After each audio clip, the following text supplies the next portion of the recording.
Buongiorno cari amici e ben ritrovati in questo spazio in mia compagnia. Vediamo oggi i nati del 20 gennaio e vediamo di scoprire quali sono appunto le caratteristiche che ricevono dalle costellazioni in questo giorno e soprattutto dal viaggio della Luna attraverso le costellazioni. Prima però di incominciare vi chiedo, se ancora non l'avete fatto, di iscrivervi al mio canale e se ancora non l'avete fatto di iscrivervi al canale del Marietto Veneziano. Grazie.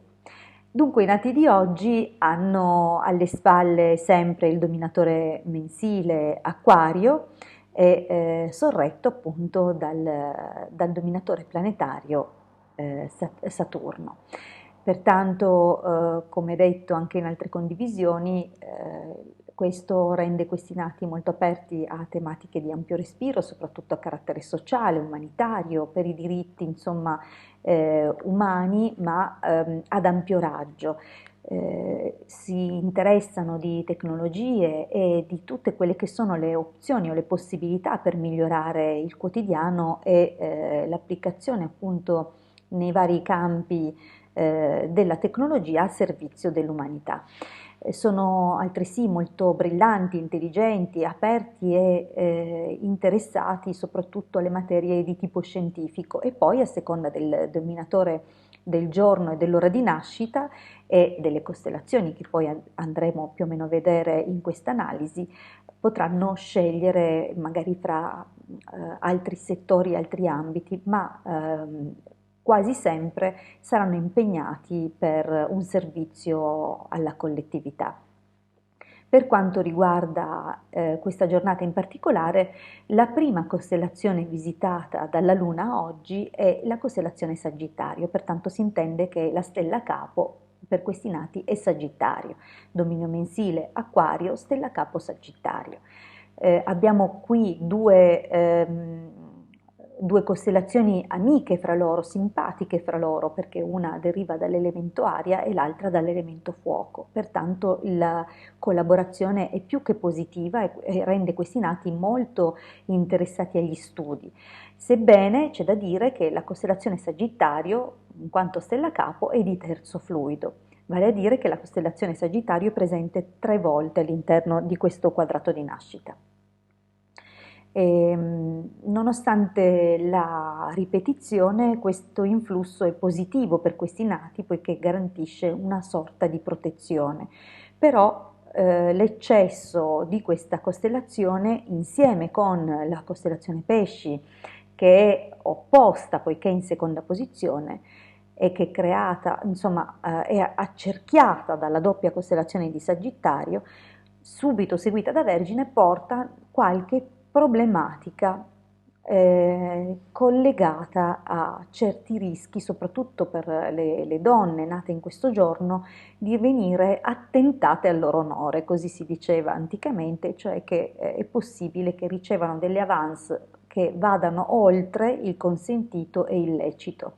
Dovranno fare molta attenzione comunque questa giornata e le costellazioni di questa giornata, nonostante portino i soggetti a esperire situazioni molto problematiche in questa direzione, talvolta anche al limite col tragico, comunque un esito favorevole e positivo. Come ho detto, la tripla presenza della costellazione Sagittario forma una specie di protezione proprio nei confronti delle costellazioni meno favorevoli e più afflitte.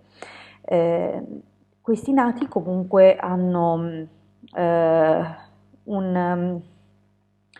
una tendenza ad avere problemi alle cosce e possibilmente allo stomaco, dunque saranno deboli maggiormente in questi settori.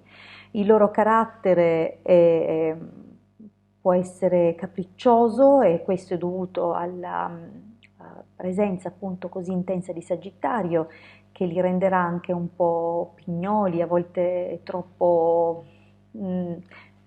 di un modo di fare leggermente pernicioso, un po' fastidioso, però comunque da un carattere comunque affettuoso, sincero, come ho detto un po' critico, dunque al limite con la pedanteria, no? Quando sono eccessivamente critici. Nonostante ciò hanno anche una buona dose di intraprendenza. Sono favoriti negli studi superiori, proprio ad indirizzo gioviale, dunque la giurisprudenza, ma anche la botanica, le materie filosofiche e spirituali sono sicuramente alla loro portata e prevedono comunque un certo grado di realizzazione. Dovranno comunque, come ho detto, fare attenzione alla sfera sessuale, in quanto può essere motivo di grandi prove per questi nati, anche a causa di pulsioni interne e inconsce legate proprio a questa sfera. Eh, per quanto riguarda appunto le conseguenze di alcune di queste situazioni, per le donne appunto la possibilità che comunque il pericolo venga scampato grazie alla protezione che, come ho detto, viene esercitata da questa triplice presenza di Sagittario, e per l'uomo di ripagare o comunque mondare il proprio debito per evitare appunto ripercussioni a carattere legale.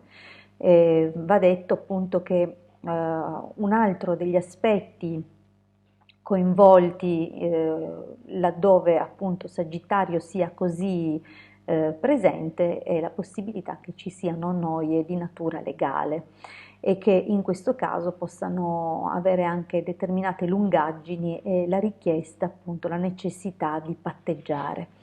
Io ringrazio per avermi ascoltato fino qui, è chiaro che poi molte di queste interpretazioni possono variare in misura del dominatore del giorno e dell'ora, che può cambiare anche, ribaltare certi esiti in base proprio alla benignità o la malignità della natura del dominatore. Pertanto per avere dettagli personalizzati è bene fare un'analisi proprio ad personam. Io vi ringrazio comunque per avermi ascoltato fino qui e vi invito ancora, se non l'avete fatto, ad iscrivervi al canale del Marietto Veneziano e ad iscrivervi al mio canale. Vi aspettiamo comunque sui gruppi social, nei quali vi lascio il link in descrizione. Ci sentiamo alla prossima condivisione. Un grande abbraccio dalla vostra Hildegarda. A presto.